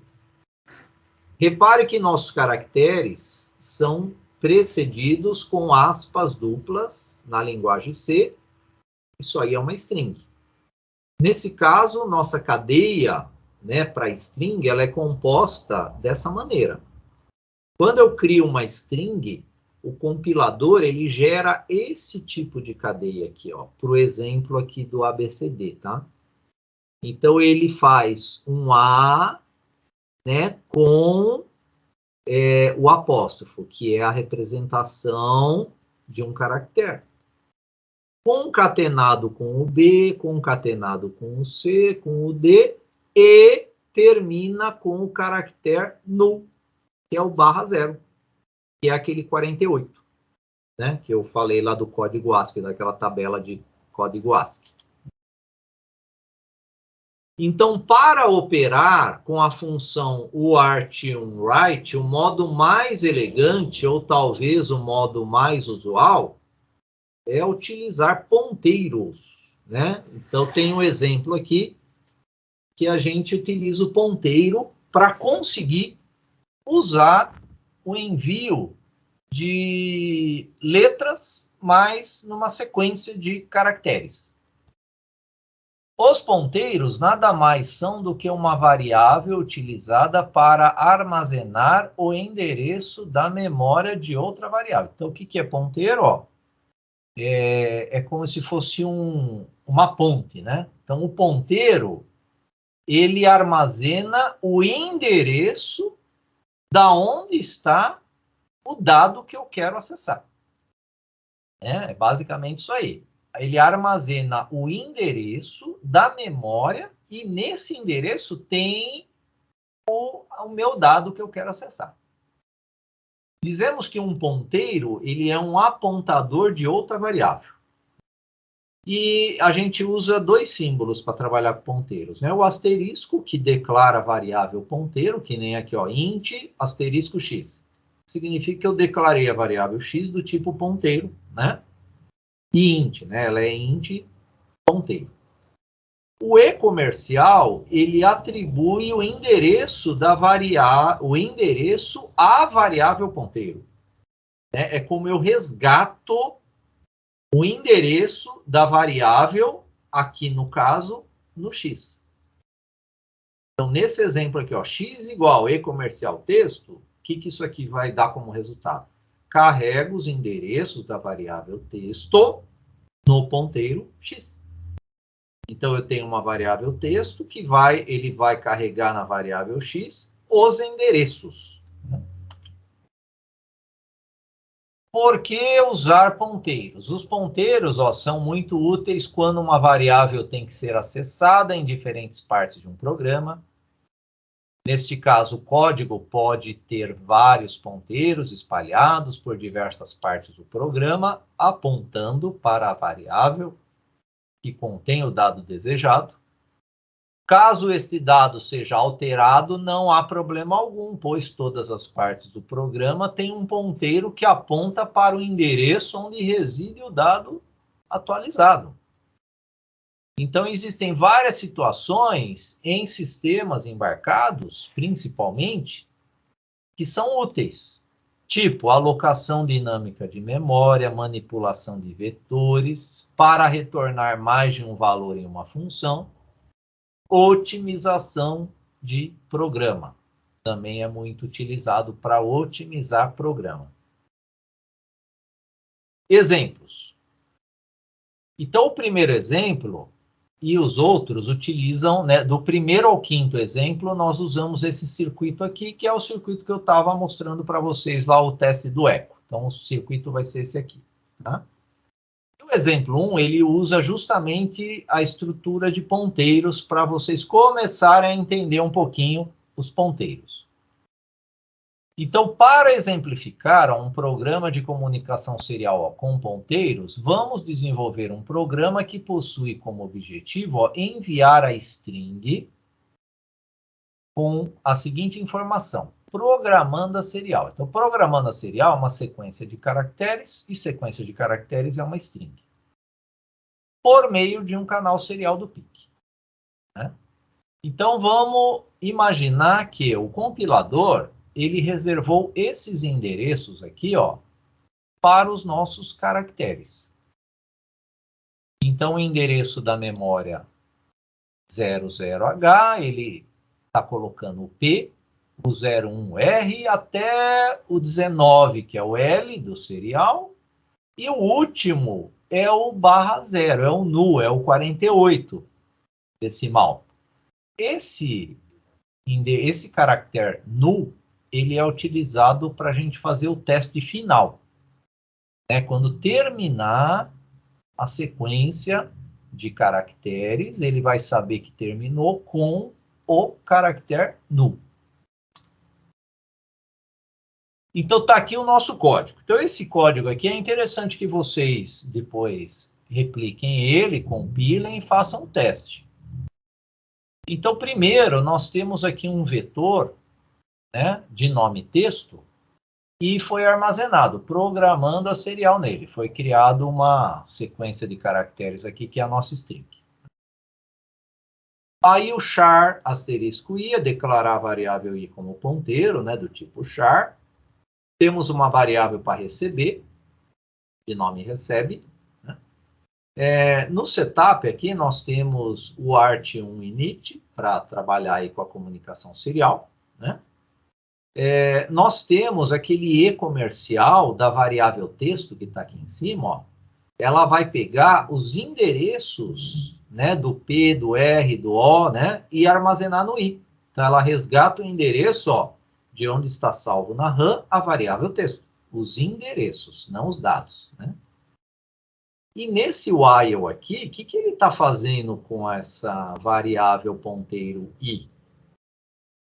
Olha só esse teste aqui. Diferente de zero. Enquanto eu tiver um I diferente de zero, ele fica enviando. Ele envia o caractere da matriz texto. Então, ele fica enviando.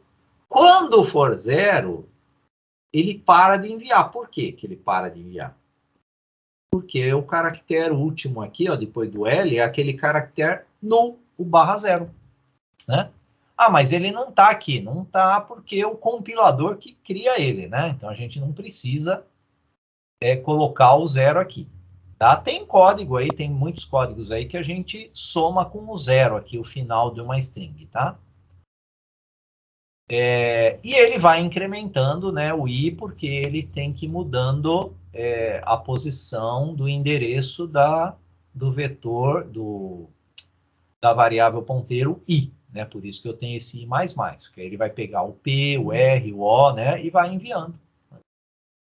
Então, vamos ver esse primeiro programa aqui, ó. Esse aqui é o exemplo número 1.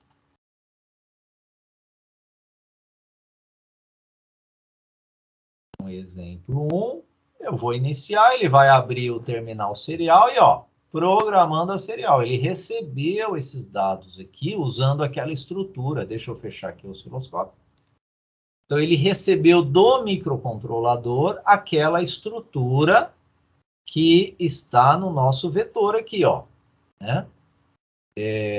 No vetor de nome texto, usando ponteiro. Né? Porque ó, ele pegou a variável i, né? E a variável i ela vai ser carregada com os endereços da memória.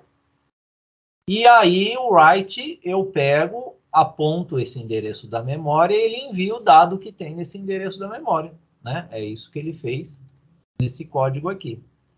Então, vou desligar e iniciar novamente ele. Ó. É muito rápido, né?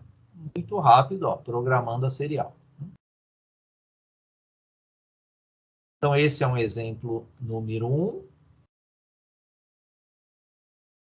Vamos aqui para a sequência aqui. Já é um exemplo bem mais interessante aí para começar a dar uma visão de controle para vocês dos pinos do microcontrolador com comunicação serial. Né? Então, a ideia desse programa é ligar e desligar LEDs. Né? O caractere A maiúsculo, né, faz com que o LED do porte do RC0 ele liga. O B liga o RC1. Né? Se eu enviar o A e o B novamente, eles mudam de estado. Né? Então, esse código aqui, ele tem aqui uma função de nome executa. Né? Então, essa função aqui de nome executa. O que ela faz? Através de um switch case, ela recebe um parâmetro x. Esse parâmetro x, ele vem aqui, ó, da variável i. A variável i recebe os dados do buffer serial. Né? Esse código também ele devolve o que ele recebeu, que tem aqui a função write1, write-i. Ele chama a função executa e envia o i. O i, ele vai ser o nosso x aqui, né? Da função executa. E o x vai ser testado num switch case. Se for o A maiúsculo, ele inverte o nível lógico do RC0. Se for o B maiúsculo, ele inverte o nível lógico do RC1. Vamos ver também esse código funcionando. Exemplo número 2, né? Então, vamos aqui ao exemplo 2 agora. Então, agora, com o terminal aqui, pessoal, eu consigo controlar os LEDs. Né? Então, olha só, eu estou aqui com esse terminal. Eu posso estar, sei lá no Japão. Né? E eu quero controlar a lâmpada da sala, a lâmpada da cozinha, né? Em São Paulo. Então, aqui no terminal serial, eu vou enviar o A minúsculo, ó. Não aconteceu nada. Agora, se for o A maiúsculo, olha lá, eu liguei o LED. Se eu enviar o B, eu liguei outro LED. Se eu enviar o B novamente, eu desligo. Se eu enviar o A novamente, eu desligo. Então, se eu fico assim, ó, A liga, A desliga, A liga, B liga, B desliga, A desliga. Então, eu tenho o controle do liga e desliga do LED, né? Então, já começou a ficar mais atrativo aí os nossos códigos para comunicação, né? Então, eu estou controlando agora os níveis lógicos dos pinos, né? O exemplo 3, ele recebe um caractere e exibe no display de LCD. Esse caractere que você digitou pelo terminal. Então, eu estou aqui, sei lá, no computador, eu digito lá FATEC e ele vai aparecer lá no display do microcontrolador o que eu escrevi, FATEC. Lembrando que para LCD, vocês precisam configurar os pinos, né, do LCD.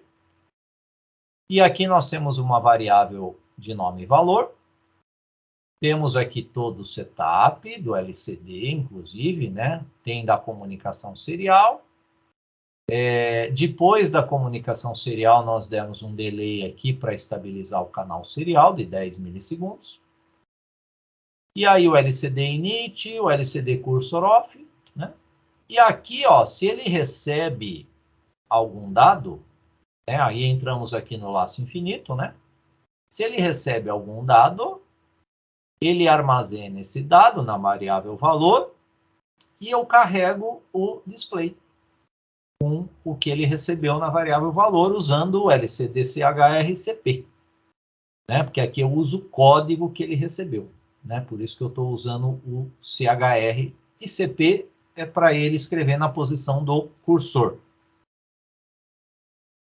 Então vamos lá para o exemplo número 3. Ó. Então, o exemplo número 3. Então, vamos iniciar aqui. Eu estou com o terminal serial. Então, se eu escrever o A, observem no display aqui, ó. E o que eu envio pelo terminal, o microcontrolador escreve no display. B, o C, o D, o F, no caso, o espaço, FATEC, SP. Então, tudo que eu escrevo no terminal, ele manda para o microcontrolador e o microcontrolador atualiza no display de LCD. Então, esse é o exemplo número 3.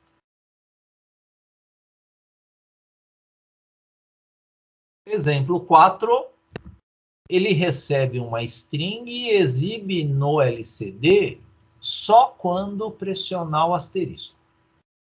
Eu tenho uma função que se chama uart1readText. Isso aqui é uma função do microC, tá? Então, é uma funçãozinha lá do microC, onde eu tenho 3 parâmetros aqui dentro dessa função. O primeiro é a variável que está recebendo os dados, que é a valor. Né? Eu tenho uma variável aqui que recebe os dados, valor. E ela é um vetor de 17 posições. Ó. Observem que é um vetor de 17. Tem um parâmetro que é o asterisco. Então, o asterisco, para essa função, ele vai ser utilizado para disparar o que o valor armazenou no display de LCD, através da função LCDOut. E 17 significa que é o máximo de caracteres programados para a função artReadText. texto. Então, eu posso escrever até 17 caracteres e dar o asterisco. Aí ele atualiza lá o display com esse asterisco. Vamos ver o funcionamento aí, que é no exemplo número 4, esse aqui. Exemplo 4. Então, está aqui o nosso terminal, né? Ele colocou uma mensagem que está lá no código também, né? Exemplo 4. Então, vamos lá. Eu vou escrever FATEC-SP. Olha só, não aconteceu nada no terminal, porque eu preciso enviar o asterisco. Então, eu vou enviar agora o asterisco. Ó. Depois que eu enviei o asterisco, olha só, ele atualizou o display. Vamos escrever microcontrolador. Agora eu vou dar o asterisco. Olha lá, ele atualizou o display. Microcontrolador. 1, 2, 3, 4, 5, 6, 7, 8, 9, 0. Asterisco. Atualiza o display. Tá? É uma função do microC, tá? Essa funçãozinha aí pode ser utilizada também para algum projeto. Esses exemplos, eles futuramente podem fazer parte de projetos de vocês, tá? O exemplo 5 é o controle também de LEDs, né? Então, se ele só que eu não tenho aquela função executa, né? Então, se ele recebeu A, ele coloca nível alto no bit 0 do port C. Se ele recebeu B, né? Se else if, se for o B, ele coloca 0. Então, eu tenho um controle de liga e desliga, né? De um pino que vai ser o RC0. Então, é o nosso exemplo 5 agora.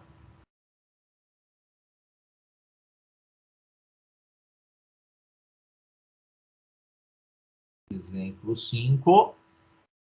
Então, é o A maiúsculo, né? Ó, lá, o A maiúsculo, ele liga o LED. Né? Se eu enviar de novo um A maiúsculo, ó, mantém ligado.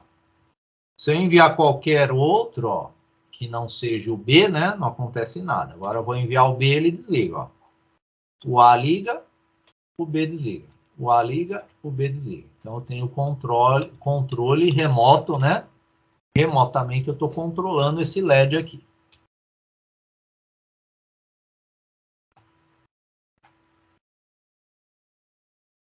Exemplo 5. E agora eu tenho a comunicação entre dois microcontroladores. Então, a ideia é que o microcontrolador 1 controle os LEDs do 2. Do microcontrolador 2. E o microcontrolador 2 controle os LEDs do microcontrolador 1. Né?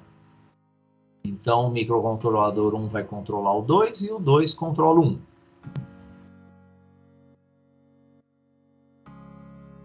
Então, o microcontrolador 1 controla os LEDs 0, 1, 2 e 3 do microcontrolador 2, acionados pelos botões.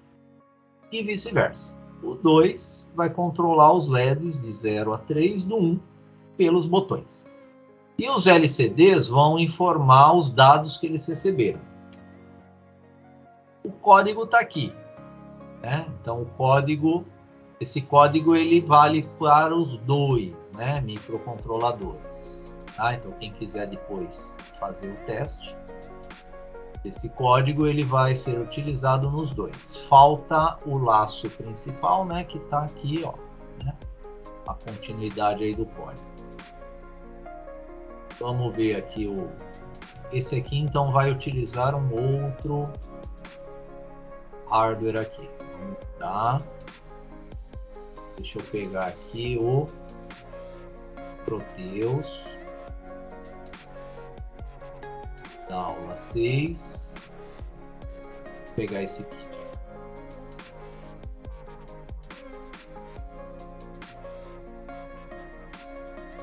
E aqui, pessoal, eu estou colocando um microcontrolador, que é o 16F877A, e no 2 eu estou colocando o 18F4520. São 2 microcontroladores para vocês entenderem que não precisa ser 2 microcontroladores iguais. Inclusive, eu posso ter aqui um da Microchip, um da Atmel, um da Motorola, né? O padrão RS232, ele é comum, né, para todos os fabricantes, tá? Posso ter um Arduino com PIC aqui, né? Então, vamos lá. Os códigos já estão configurados aqui. Então, os dois eu vou ter a mensagem, né, do LCD, que é o exemplo 6. Esse primeiro é o 16F877A. O segundo é o 18F4520, tá? Então, se eu pressionar aqui, ó, o B0 o B0 aqui, ó, do microcontrolador 1, eu estou controlando o LED 0 do 2, né? E se eu pressionar aqui, ó, o B0, aí ele deu aqui, ó, recebido A, ele recebeu o caractere A. Se eu pressionar aqui, ó, o B2, o B0, né, do micro 2, ele controla o LED aqui do 1, né? Então eu tenho o controle aqui, ó, e ele dá. Agora ele recebeu o B, né? O B controla o LED 1. Se eu pressionar aqui, agora ele recebeu o C, ó, que o C controla o LED 2. Pressionei aqui, recebido D, porque ele controla aqui o LED 3, né?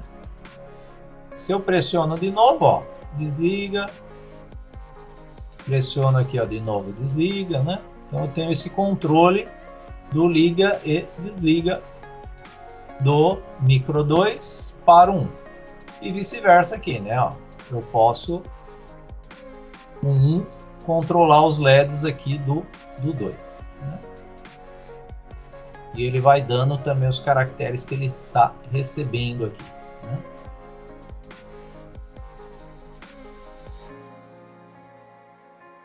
Então, mais um programinha legal aqui para vocês entenderem essa parte aí de comunicação, tá? O código dele está aqui também.